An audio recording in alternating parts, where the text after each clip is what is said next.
사명에 붙잡힌 사람이라는 제목으로 말씀을 나누겠습니다. 본문 앞에 사도행전 5장 초반 말씀에는 교회가 아나니아와 삽비라 부부로 인한 그 시련을 잘 극복한 뒤에 아주 빠른 속도로 교회가 성장하고 복음이 전파되고 있는 그 장면을 보여주고 있습니다. 이때 갑자기 사내들인 공회가 다시 사도들을 붙잡아서 감옥에 가둡니다. 또다시 외부적인 박해가 시작된 것입니다.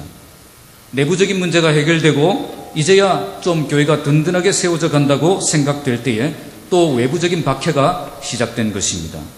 교회는 이처럼 끊임없이 마귀의 공격 대상이 되고 있다는 사실을 알아야 됩니다. 마귀는 절대 교회가 안정적으로 성장하도록 그냥 내버려 두지 않는다는 것입니다. 이놈은 잠도 없습니다. 그러나 이때 우리 하나님은 어떻게 하십니까? 그들은 사도들을 붙잡아서 감옥에 가뒀는데 하나님은 천사를 보내어서 그 사도들을 다시 탈출시켜 버리십니다. 그것도 지키는 사람들이 두 눈 뜨고 지켜보는 그 가운데서 아무도 눈치챌 수 없도록 감쪽같이 그들을 감옥 밖으로 탈출시키는 것을 볼 수가 있습니다. 우리 하나님도 가만히 계시지 않는다는 겁니다. 그러니까 얼핏 보면은 이 사내들인 공회와 이 사도들의 그런 싸움처럼 보이는데 사실은 누구와 누가 싸우고 있는 거죠? 하나님과 마귀가 싸우고 있는 것입니다. 아무리 마귀가 끊임없이 교회를 향해 도전을 해도 하나님께서는 교회를 붙드시고 지켜주신다는 것입니다. 그래서 교회는 항상 우리를 붙드시는 그 하나님을 신뢰하며 겁을 먹지 말고 담대하게 나아가야 되는 것입니다. 오늘 사도들을 보시면 탈출해서 감옥을 밖에 나왔지만 그들은 안전을 위해서 멀리 도망가지 않습니다. 다시 잡으면 잡아볼 테라, 잡아보라는 식으로 이 성전에 나가서 말씀을 가르치고 있는 모습을 볼 수가 있습니다. 그러니까 정면 승부를 하겠다는 것입니다. 비겁하게 물러나지 않겠다는 것입니다. 왜 이렇습니까? 하나님이 나와 함께 하신다는 사실을 믿었기 때문입니다. 하나님이 누구와 함께 하십니까? 바로 하나님이 주신 그 사명에 붙들린 그 사람과 함께 하신다는 것입니다. 세상이 아무리 막강한 권세로 사도들을 공격해도 사명이 있는 사람은 절대 이길 수가 없다는 것입니다. 그래서 사도들은 다시 체포되고 다시 경고받고 다시 위협을 받았지만 전혀 타협할 생각이 없는 것입니다. 나와 함께 하시는 그 하나님을 믿었기 때문입니다. 오늘 말씀은 사명에 붙들린 자의 삶을 보여줍니다. 사명자의 삶은 야망 때문에 잔인해지지도 않고 목숨 때문에 비굴해지지도 않고 안전 때문에 타협하지도 않습니다. 오늘 말씀을 통해서 사명에 붙들린 그 사람의 삶이 무엇인가를 배우고 그 길을 걸어가며 나와 함께 하시는 하나님을 사도들처럼 놀랍게 경험하는 복된 삶을 살아가시기를 주님의 이름으로 축복합니다. 첫 번째는 야망이 아닌 사명에 붙들린 삶을 살아가게 됩니다. 17절 18절 함께 읽겠습니다. 대제사장과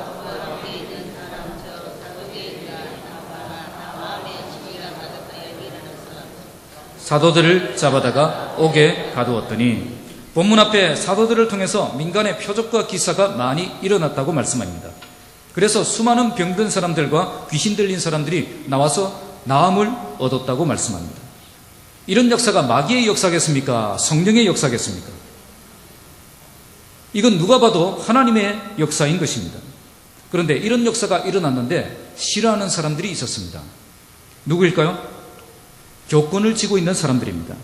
17절에 보시면 대제사장과 그와 함께 있는 사람, 즉 사두개인의 당파가 나옵니다.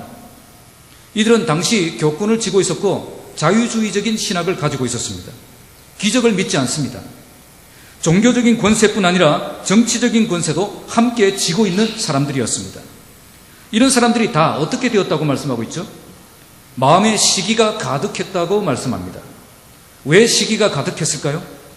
이들에게는 사명이 아니라 야망이 있었기 때문입니다.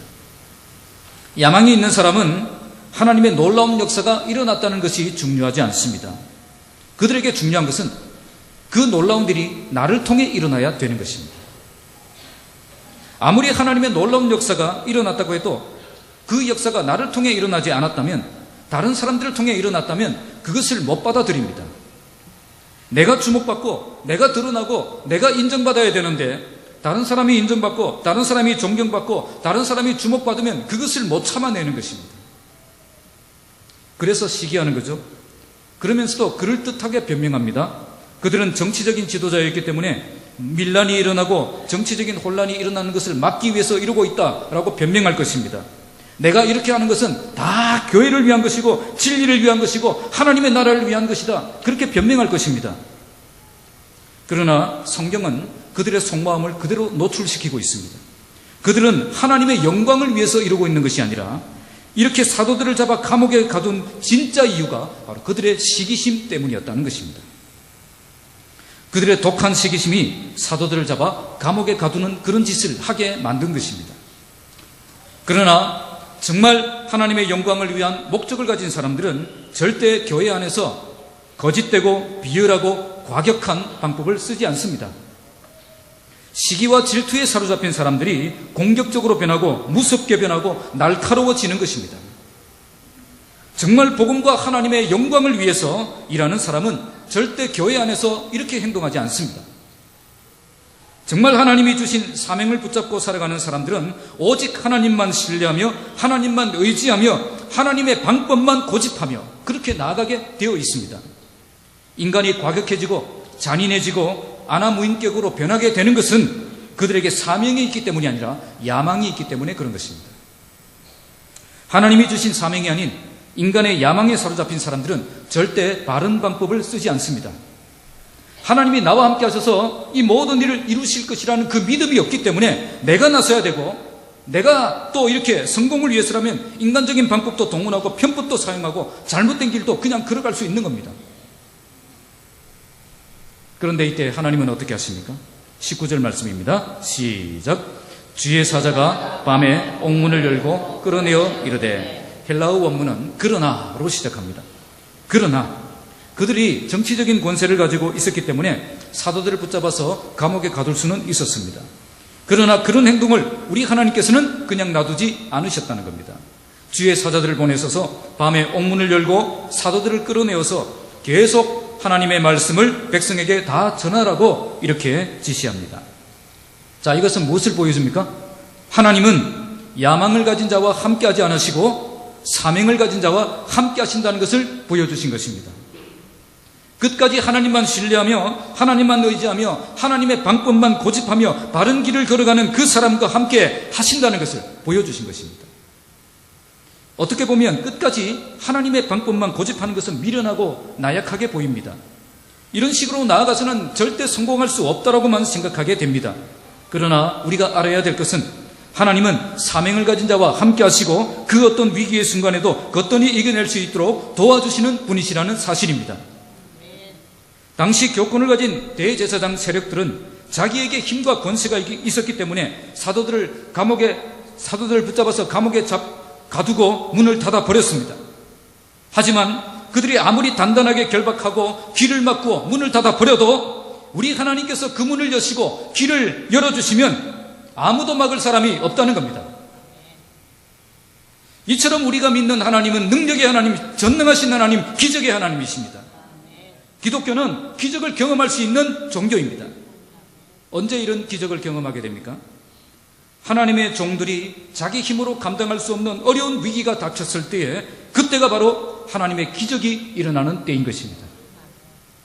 우리가 내 꿈과 소망을 다 내려놓고 비전 다 내려놓고 오직 하나님이 주신 사명에 붙들린 삶을 살아갈 때에 하나님이 그 사람과 함께 하셔서 되게 하시고 높여주시고 사용하여 주시는 것입니다. 이처럼 우리가 하나님의 일하심을 생생하게 경험하며 살아갈 때에 참된 감격이 있고 보람이 있고 행복이 있는 것입니다. 인생은 절대 야망을 이름으로 행복해지는 것 아닙니다. 악착같이 나의 꿈과 비전을 붙잡고 삶으로 성공적인 인생이 되는 게 아니라는 겁니다. 참된 인생의 성공은 하나님이 주신 그 사명을 감당할 때 주어지는 것이고 이처럼 하나님 앞에 쓰임받는 인생을 살아갈 때에 참된 행복이 주어지는 것입니다. 20절 말씀 함께 읽겠습니다. 가서 성전에 서서 이 생명의 말씀을 다 백성에게 말하라 하며 이렇게 사도들에게 기적을 베푸시고 능력을 보여주시는 이유가 무엇일까요? 바로 그들이 감당해야 될 사명이 있었기 때문입니다. 사도들은 성전에 서서 이 생명의 말씀을 백성에게 전해야 될 그 사명이 있었던 사람들입니다. 이렇게 사명이 있는 사람은 그 누구도 막을 수 없는 것입니다.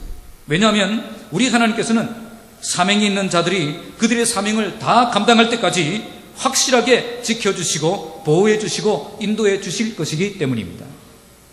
그러므로 하나님의 백성들은 나에게 분명한 사명이 있는가 없는가를 늘 점검하며 살아야 됩니다.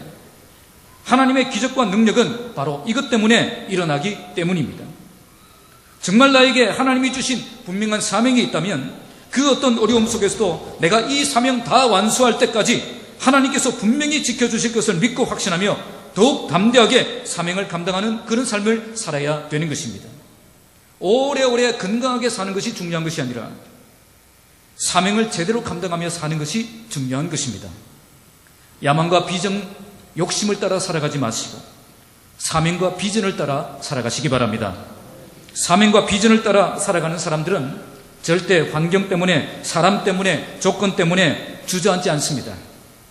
사명을 따라 살아가는 사람들은 사람 때문에 안 된다고, 조건 때문에 못한다고, 환경 때문에 어렵다고 그렇게 말하지 않습니다. 특히 내가 연약하고 부족하기 때문에 물러서면 안 됩니다.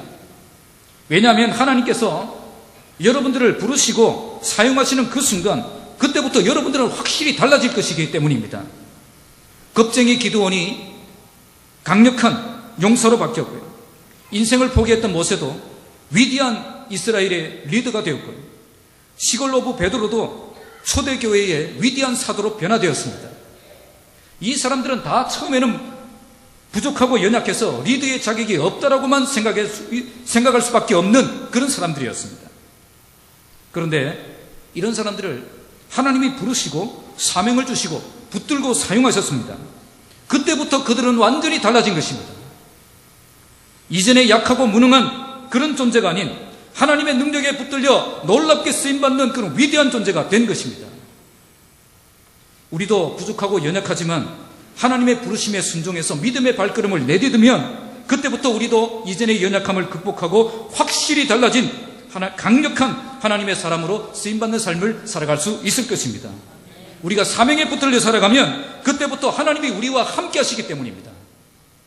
그러므로 우리 모두 야망과 욕심을 따라 살아가지 마시고 사명과 비전을 따라 살아가시기 바랍니다.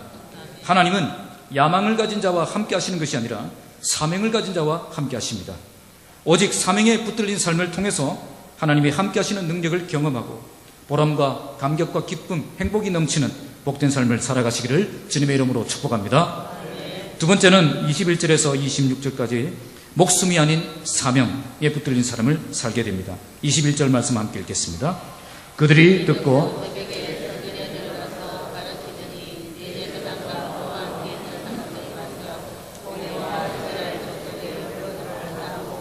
사람을 오게 보내어 사도들을 잡아오라 하니, 사도들은 주의 사자의 도움으로 감옥에서 풀려난 뒤에 어떻게 했다고 말씀하고 있습니까? 그들이 듣고 새벽에 성전에 들어가서 가르쳤다라고 말씀합니다. 사실 감옥에서 이렇게 탈출한 사람이 상식적으로 어떻게 해야 됩니까? 다시 체포되지 않도록 어디 멀리 도망가든지 아니면 숨어 있든지 해야 되지 않습니까? 그런데 그들이 다시 어디로 갔다고요? 성전에 들어갔습니다. 성전에서 가르치다가 체포됐는데 다시 성전에 들어가서 가르치고 있는 것입니다. 왜 이럴까요? 그것은 자기들의 생명, 자기들의 안전보다 결코 자기들의 생명이나 안전을 결코 중요하게 생각하지 않았기 때문입니다. 주님이 주신 명령을 따라 살아가기 위해서라면 나의 생명도 기꺼이 내어놓을 수 있는 그 자세가 그들에게 있었던 것입니다. 이런 삶은 오직 사명에 목숨 건 사람만 할 수 있는 일입니다. 이란의 수도 테헤란은 무슬림이 장악하고 있는 도시입니다. 이 도시에 교회가 세워졌습니다. 그러자 그 도시에 과격한 이슬람주의자들이 그 목사님을 잔인하게 암살합니다. 이렇게 담임 목사를 암살하면 그 교회는 끝장날 것이라고 생각했습니다. 그런데 그 교회에 또 다른 담임 목사가 이 교회에 부임하는 것입니다. 그러자 그도 죽여버렸습니다. 여기 들어오면 너희들은 반드시 죽는다 하는 것을 확실하게 보여준 겁니다. 그런데 또 다른 담임 목사가 들어오는 것입니다. 그들은 조금도 사정을 봐주지 않고 그 목사님도 잔인하게 죽였습니다. 이렇게 2년 동안 6명의 담임 목사님들이 암살을 당했습니다. 이 정도 했으면 이젠 안 오겠지 했는데 7번째 담임 목사가 또 들어오는 것입니다. 이렇게 계속 담임 목사님들이 잔인하게 죽어나가는 그런 환경 속에서 도대체 그들은 뭐가 있길래 이렇게 목숨을 걸고 들어오는가 싶어서 사람들이 관심을 가지기 시작합니다. 그래서 그 교회는 지금 테헤란, 이란의 수도 테헤란 지역뿐 아니라 이란 전 지역에서 유명한 교회가 되었습니다. 지금은 400명이 모이고요. 알찬 교회로 성장하고 있습니다. 이슬람 사람이 기독교로 개종하면 사회적으로 매장을 당하는 그런 세상에서 이처럼 많은 사람들이 알라 신을 버리고 여호와 하나님께로 돌아왔다는 그 사실은 엄청난 사건인 것입니다. 왜 목사님들이 잔인하게 죽는 줄 알면서 테헤란 교회로 달려갔겠습니까? 이런 삶은 오직 사명에 목숨 건 사람이 아니고는 절대 할 수 없는 일인 것입니다. 이처럼 사명에 목숨을 걸 때 하나님의 능력이 나타나고 하나님의 기적이 일어나는 것입니다. 오늘 사도들도 사명에 목숨을 걸고 다시 성전에 들어갑니다. 그런데 사도들이 언제 성전에 들어갔습니까? 말씀을 잘 보시면 언제 들어갔죠? 새벽에 들어갔습니다. 좀 위험한데 준비 좀 하고 가자. 밤새 고생했는데 아침도 먹고 콩나물 해장국도 한 그릇 하고 좀 쉬고 가자. 그렇게 하지 않았다는 것입니다. 그들은 곧바로 순종했고 곧바로 뛰어들었던 것입니다. 바로 이것이 사명을 가진 자의 자세입니다. 사명을 가진 자는 매일매일 그 한순간 한순간이 소중한 겁니다. 사명을 이루기 위해 조금도 지체하지 않는 그런 모습을 볼 수가 있습니다. 이런 모습을 아는지 모르는지 대제사장들은 공회를 모으고 사도들을 재판하기 위해 잡아오라고 지시합니다. 여기에 공회라는 말이 나오고 이스라엘 족속의 원로라는 말이 나오죠. 공회는 당시 재판의 최고 결정권을 가진 사내들인 공회를 말하고요. 원로는 지혜와 등망이 있는 장로들의 모임을 의미합니다. 자, 22절, 23절 함께 읽겠습니다. 부하들이 가서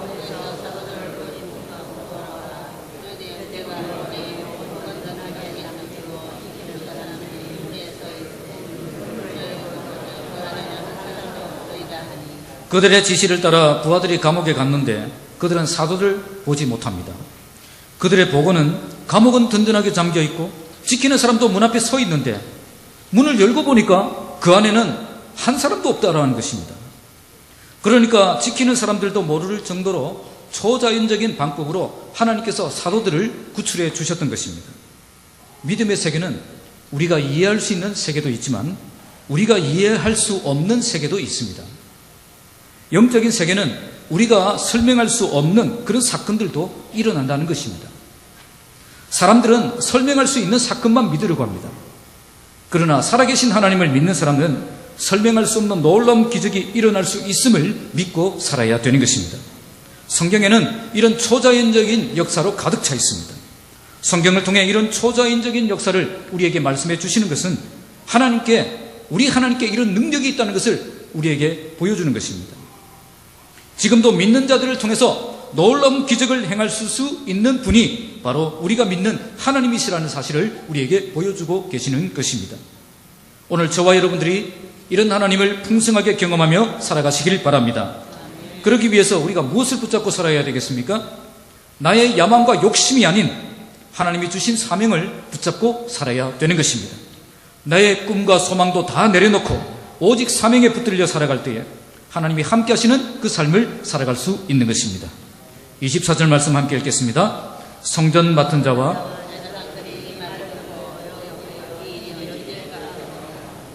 이 말을 듣고 의혹했다. 본래의 뜻은 몹시 당황스러웠다는 것입니다. 그래서 성전 맡은 자와 제사장들은 이런 일을 보고 이 일이 어찌 될까 그렇게 말했습니다. 인간의 경험과 상식으로는 도무지 해석이 안 되는 그런 일들이 발생하니까 앞으로 어떻게 대처해야 될지 몰라서 이렇게 끙끙거리며 고민하고 있는 모습을 보여줍니다. 여기서 그들의 관심을 잘 볼 수가 있습니다. 그들은 이런 일이 일어나는 것을 보면서 이것이 하나님이 하신 일이라는 것에는 관심이 없습니다. 앞으로 이 일이 어떻게 될 것인가, 여기에만 관심이 있었다는 것입니다. 그러니까 하나님의 뜻이 중요한 것이 아니라 자신들의 미래와 안전이 더 중요했던 것입니다. 지금 사도들이 이런 초자연적인 방법으로 구출된 것은 사도들에게 하나님이 함께 하신다는 것을 분명하게 명백하게 보여준 사건입니다. 하지만 그들에게는 이런 것이 하나도 그들에겐 의미가 없었습니다. 단지 이 일이 자기들에게 어떤 영향을 미칠 것인가, 어떤 피해를 줄 것인가, 어떤 결과를 초래할 것인가, 거기에만 관심이 있었다는 거예요. 그래서 어떻게 합니까? 다시 잡아오라. 자, 25절 26절입니다. 시작. 사람이 와서 알리되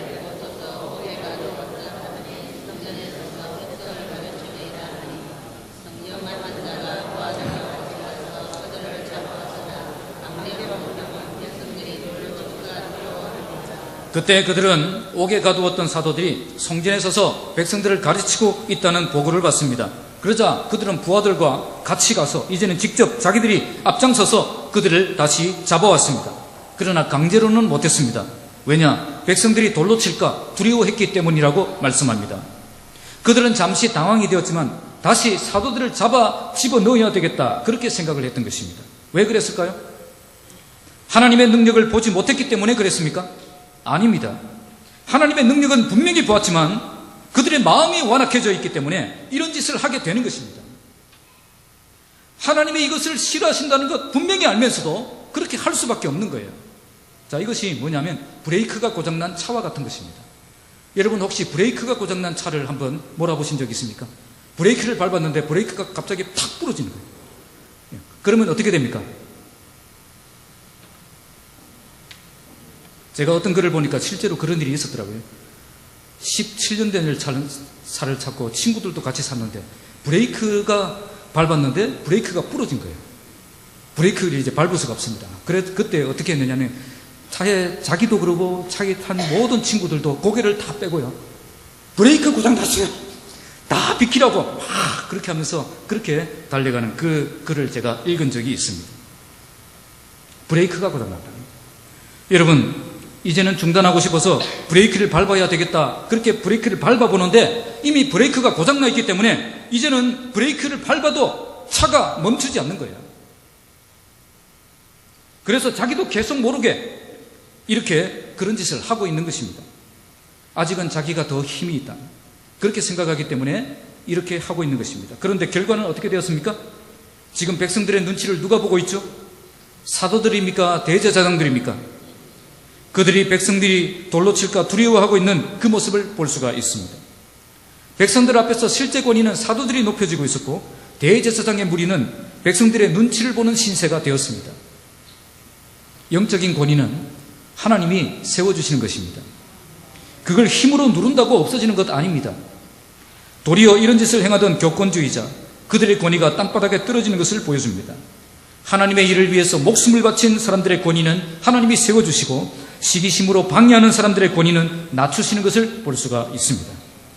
독한 시기심에 사로잡혀 하나님의 일을 방해하는 삶을 살지 마시기 바랍니다. 오히려 사명에 붙잡혀 하나님의 일을 위해서 내 목숨을 바치는 삶을 살아가시기 바랍니다. 그러면 하나님이 높여주십니다. 하나님이 들어 사용하십니다. 이런 인생을 살아가는 그 사람이 복된 인생을 살아가는 사람들인 것입니다. 마지막 세 번째로 27절에서 32절 말씀은 안전이 아닌 사명에 붙들린 사람을 살게 됩니다. 27절 28절 함께 읽겠습니다. 그들을 끌어다가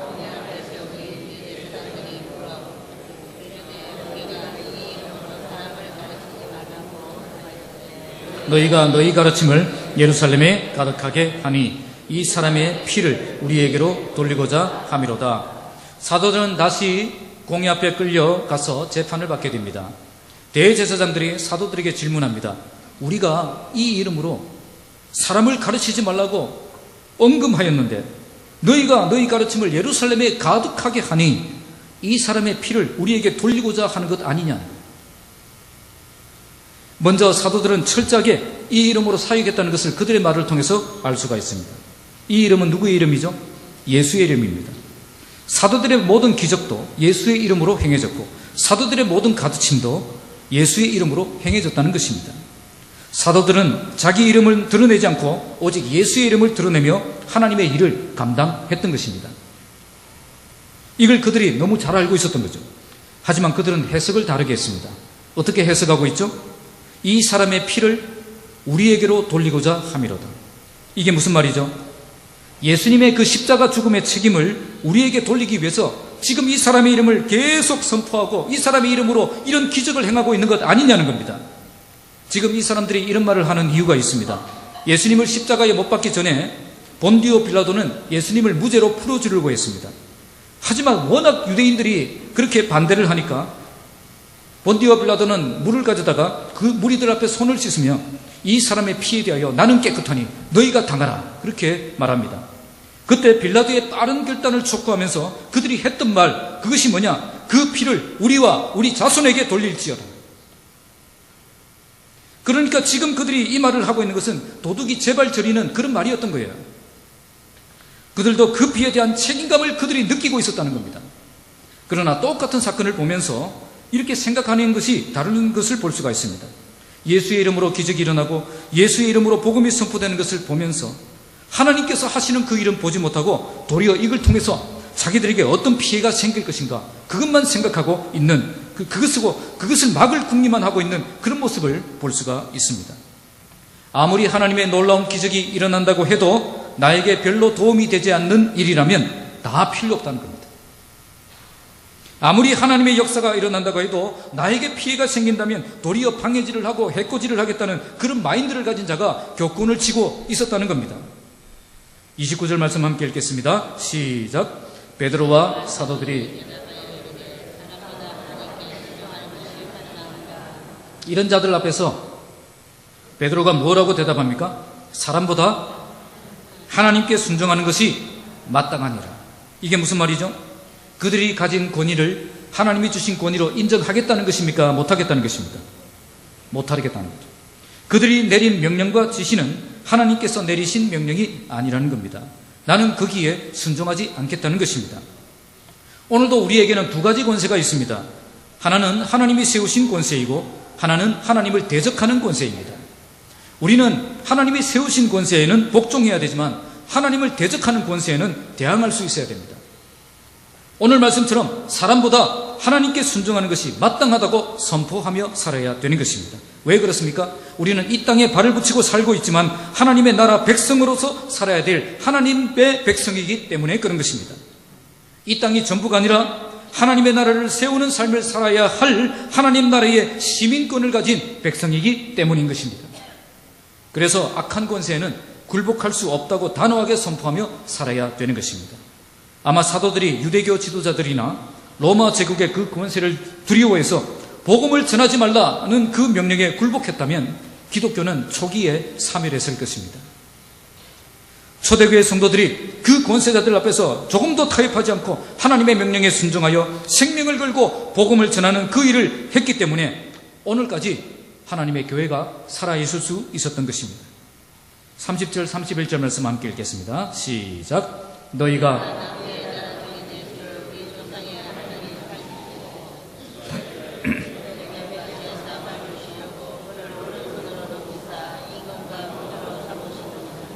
그러면서 베드로는 그들이 가지고 있는 심각하게 틀어진 관점을 지적합니다. 대제사장은 예수님의 죽으심에 대해서만 언급했죠. 하지만 베드로는 예수님이 너희들의 손에 의해서 억울하게 죽으신 것은 맞지만 그러나 우리 주님이 그렇게 억울하게 죽으신 것으로 끝나지 않았다는 것을 분명하게 보여주는 것입니다. 너희가 나무에 달아 죽인 예수를 우리 조상의 하나님이 다시 살리셨다는 것입니다. 이렇게 예수님을 살리신 그 목적은 이스라엘 백성들에게 회개의 기회를 주시고 죄사함의 은혜를 주시기 위해 다시 살리셨다는 겁니다. 너희들은 예수님을 죽였지만 하나님은 예수님을 다시 살리셔서 임금과 구주로 삼으셨다는 것입니다. 그러니까 지금 사내들인 공회는 두 가지 큰 착각을 하고 있는 거죠.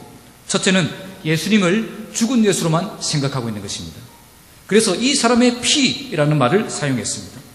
그리고 둘째는 사도들이 지금 자기들에게 이 사람의 피를 그들에게 돌리기 위해서 이런 짓을 하고 있다라고 생각했습니다. 그래서 그 모든 책임을 자기에게 돌리려고 한다, 그렇게 생각하고 있었던 것입니다. 그러나 베드로는 뭐라고 말합니까? 우리 주님은 너희들이 죽였지만 하나님이 다시 살리신 분이시라는 것입니다. 그리고 우리가 이 부활의 소식을 전하는 것은 너희들에게 책임을 지우기 위한 것이 아니라 너희들에게 회개의 기회를 주고 죄사함 받을 수 있는 길을 열어주기 위해서 이런 일을 하고 있다는 것입니다. 오늘날도 예수님을 오해하는 사람들이 많습니다. 예수님을 그냥 십자가에 죽은 3대 성인 중에 한 사람으로만 생각하는 것입니다. 그리고 예수님을 믿으라고 전도하는 것을 그렇게 싫어합니다. 왜 그렇죠? 이것이 우리에게 회개의 기회를 주고 죄사함 받을 수 있는 길을 열어주신다는 것을 모르기 때문에 그런 것입니다.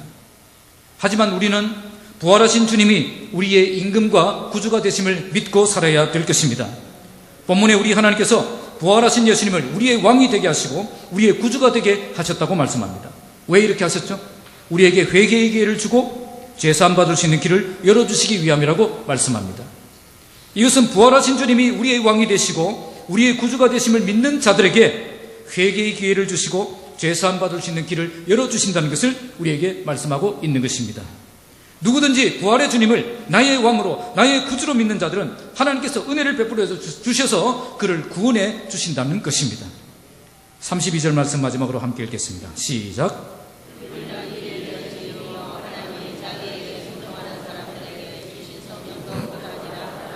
우리는 이 일의 증인이요 우리는 억울하게 죽은 예수님을 증언하는 삶을 사는 것이 아니라 다시 살아나셔서 우리의 왕이 되시고 우리의 구주가 되신 그 예수님을 증거하는 증인이라는 것입니다. 너희들은 죽은 예수만 생각하지만 우리는 다시 살아나셔서 우리의 왕이 되시고 우리의 구세주가 되시는 그 예수님을 믿는다는 것입니다. 우리뿐 아니라 하나님께 순종하는 모든 사람들에게 주신 성령님도 이 일에 대한 증인이라고 말씀합니다. 누가 증인이라고요? 성령님도 증인이라는 겁니다. 왜 우리를 통해서 성령의 역사가 그렇게 많이 일어나는 줄 아느냐? 바로 성령께서도 이렇게 우리 주님이 죽음에서 부활하셔서 우리의 임금과 구주가 되시는 그 사실을 증거하시는 분이시기 때문에 그런 것이다 라고 선포하고 있는 것입니다. 성령의 기적과 역사가 언제 많이 일어나겠습니까? 바로 부활의 주님을 증거할 때 많이 일어난다는 것입니다. 어렵고 힘든 상황 속에서도 하나님의 말씀에 순종하며 주님의 증인으로 살리고 할 때에 성령의 능력이 나타나는 삶을 살 수 있다는 것입니다. 성령께서 그 사람들을 통해 주님을 증거하시기 위해 그들에게 기적을 베풀어 주시기 때문에 그런 것입니다. 여러분, 간증을 들어보시면 어떤 사람들이 간증을 많이 경험하고 있습니까? 대부분 전도의 현장에서 많은 기적과 간증을 경험하는 것을 볼 수가 있습니다. 전국에서 유명한 강사들을 한번 보십시오. 이 간증 강사들을 보시면 남편 성공하고 자식 잘 되고 이런 거 간증하고 돌아다니는 사람들이 많습니까? 아니면 전도에 열심을 내고 영혼 구원하는 그 간증을 하고 이렇게 돌아다니시는 분들이 많습니까? 어떤 사람들이 많아요? 잘 보시면 고구마 전도왕 김기동 집사님과 같이 전도에 열심을 내는 그런 사람들이 간증의 주인공들이 되는 것을 볼 수가 있습니다. 왜냐하면 성령께서 그런 사람들에게 역사하셔서 능력을 나타내 주시기 때문입니다. 우리도 연약하지만 우리가 영혼 구원하는 일에 열심을 낸다면 하나님을 행하신 그 많은 일들을 경험하게 되고 간증의 주인공들이 될 수가 있다는 것입니다. 오늘 본문은 누가 하나님의 기적을 경험할 수 있는가를 보여줍니다. 종교 지도자의 자리에 있지만 그 마음속에 시기가 가득해서 영혼 구원하는 그 일을 방해하는 그 자들은 하나님의 기적을 경험하지 못했습니다. 도리어 힘은 없었지만 영혼 구원하는 일을 생명의 말씀을 증거하는 일에 열심을 내었던 그 사도들이 경험할 수 있었습니다. 오늘 하루도 여러분들의 삶에서 하나님의 기적을 풍성하게 경험하며 살아가시길 바랍니다. 바쁘고 고달픈 삶이 될지라도 초대교회의 그 마인드를 가지고 영혼 구원하는 그 일에 열심히 뛰어든다면 여러분들의 삶도 하나님의 기적으로 가득 찬 삶이 될 수가 있습니다. 이런 기적들을 풍성하게 체험하면 간증도 넘쳐나게 되는 것입니다. 오늘 사도들은 자신의 안전보다 사명이 더 중요한 삶을 살았습니다. 만약 그들이 세상의 권세 앞에 굴복했더라면, 타협했더라면 그들은 세상에서는 편안한 삶을 살 수 있었을 것입니다. 그러나 그들은 하나님이 주신 그 사명을 따라 복음의 증인으로 살기 위해서 안전한 삶을 포기하고 위험한 삶을 선택했던 것입니다. 물론 이런 선택 때문에 그들의 삶은 정말 위험해졌습니다. 그들의 안전은 더 이상 보장되지 않았고 위태로운 삶이 지속되었습니다. 그러나 우리 하나님은 이처럼 안전보다 사명에 붙들린 그 사람과 함께 하시는 것을 경험하게 되었습니다. 그래서 하나님의 기적을 풍성하게 경험하게 되고 간증의 사람으로 세워지게 되는 것을 볼 수가 있는 것입니다. 오늘 저와 여러분들이 이런 삶을 살아가시기 바랍니다. 안전하고 편안한 인생이 목적이 되면 안 됩니다. 엄청난 어려움 속에 들어간다 하더라도 하나님의 나라와 복음을 위해서 사명에 충실한 삶을 사는 것이 우리 인생의 목적이 되어야 되는 것입니다. 그때 하나님의 능력이 우리와 함께 하신 놀라운 인생이 펼쳐지는 것입니다. 우리 모두 안전한 인생보다 사명에 붙들린 인생, 하나님의 기적을 풍성하게 체험하고 간증의 사람으로 세워지는 저와 여러분들이 되시길 주님의 이름으로 축복합니다. 말씀을 맺겠습니다. 창끝이라는 영화가 있습니다. 그 영화를 보면 짐 엘리엇이라는 선교사의 그런 실화를 다루고 있습니다. 짐 엘리엇은 친구 4명과 함께 에콰도르에 있는 그 아마존 지역의 그 와다니족 선교를 위해서 오랫동안 준비하고 떠납니다. 그러나 그들은 도착하자마자 원주민에게 발견되어서 모두 창에 찔려서 사살당하고 맙니다. 그때 그들은 모두 총을 가지고 있었습니다. 그러나 한 명도 총을 쏘지 않았습니다. 선교 여행을 떠나기 전에 엘리엇의 아들이 그에게 물었습니다. 아빠, 원주민이 공격해 올 때 그들에게 총을 쏠 거지요? 그렇게 물었을 때 그는 이렇게 대답했다고 합니다. 우리는 죽으면 천국에 바로 가지만 저들은 아직 천국에 들어갈 준비가 되어 있지 않기 때문에 그들에게 총을 쏠 수가 없단다. 그는 선교 여행을 떠나기 전에 했던 말이 있었습니다. 그것은 나는 당신의 친구입니다. 당신의 진실한 친구입니다. 이 2마디 말을 준비하고 갔습니다. 외워서 갔죠. 엘리엇이 창에 이렇게 찔려서 죽으면서 자기를 찌른 그 사람을 향해서 마지막으로 했던 말, 그 말이 바로 나는 당신의 친구입니다. 당신의 진실한 친구입니다. 엘리엇을 죽인 그 사람은 그들이 총을 가지고 있었는데 왜 쏘지 않았는가? 그리고 창끝에 찔려 죽으면서도 왜 나는 당신의 친구라고 그 말을 했는가? 이 말 때문에 번민에 사로잡히게 됩니다. 이런 일이 있은 지 5년 뒤에 그의 아내들이 자식들을 데리고 그 지옥으로 또 들어갑니다. 그들은 남편을 죽인 그 나라에 들어가서 헌신적으로 봉사하며 그들을 돌봐주었던 것입니다. 그때 와다니족 추장이 그들에게 묻습니다. 당신들은 왜 이런 곳에 와서 이처럼 고생하며 애써 수고하고 있습니까? 그때 그 부인들이 이렇게 대답합니다. 우리는 5년 전에 당신들이 죽인 그 사람들의 아내들입니다. 우리가 다시 여기에 온 것은 원수를 갚기 위해서가 아니라 하나님의 사랑 때문입니다. 그때 그들의 그 헌신적인 그 사랑 때문에 와다니족 모두가 예수님을 믿게 되고 엘리엇을 죽였던 그 청년은 나중에 신학을 공부하고 목사가 됩니다. 짐 엘리엇이 남긴 유명한 메시지가 있습니다. 그것은 자기 학교 기숙사에 적어놓은 메시지입니다. 영원한 것을 얻기 위해서 영원하지 못한 것을 버리는 것은 결코 어리석은 일이 아닙니다. 오늘 이들이 이처럼 사명에 붙들린 삶을 살아갈 수 있었던 이유는 하늘에서 우리에게 주실 그 영원한 상을 바라보면서 오늘 내게 소중한 것을 포기할 줄 아는 그런 가치관을 가지고 살았기 때문입니다. 오늘 본문은 사명에 붙들린 자의 삶이 어떤 삶인가를 보여줍니다. 사명에 붙들린 사람은 자신의 야망보다 사명이 중요한 사람입니다. 자신의 목숨보다 사명이 중요한 사람입니다. 자신의 안전한 인생보다 사명이 중요한 사람입니다. 우리 하나님은 이처럼 자신의 야망보다 자기의 목숨보다 자기의 안전보다 사명을 더 중요하게 생각하는 그 사람과 함께 하시는 것입니다. 우리 모두 야망과 욕심을 버리고 사명과 비전을 따라 살아가시기 바랍니다. 독한 시기심에 사로잡혀 주의 일을 방해하는 삶을 중단하시고 사명에 사로잡혀 사명에 목숨 거는 삶을 살아가시기 바랍니다. 편안하고 안전한 인생이 목적이 아니라 사명에 충실한 삶이 인생의 목적이 되는 삶을 살아가시기 바랍니다. 우리 하나님께서는 이처럼 사명에 붙잡힌 그 사람과 함께 하십니다. 사명에 붙잡힌 삶을 살아갈 때에 하나님께서 우리를 통해 일하시고 우리와 함께 일하시고 간증이 넘치는 삶을 우리에게 풍성하게 보여주시는 것입니다. 이처럼 하나님의 일하심을 경험하는 삶을 살 때에 참된 감격이 있고 보람이 있고 행복이 있는 것입니다. 정말 소중한 것을 위해 지금 소중한 것을 포기하는 것은 어리석은 삶이 아닙니다. 나의 야망도 나의 목숨도 나의 안전도 내려놓고 사명에 붙들린 삶을 살아갈 때에 참된 성공이 있고 참된 행복이 있는 것입니다.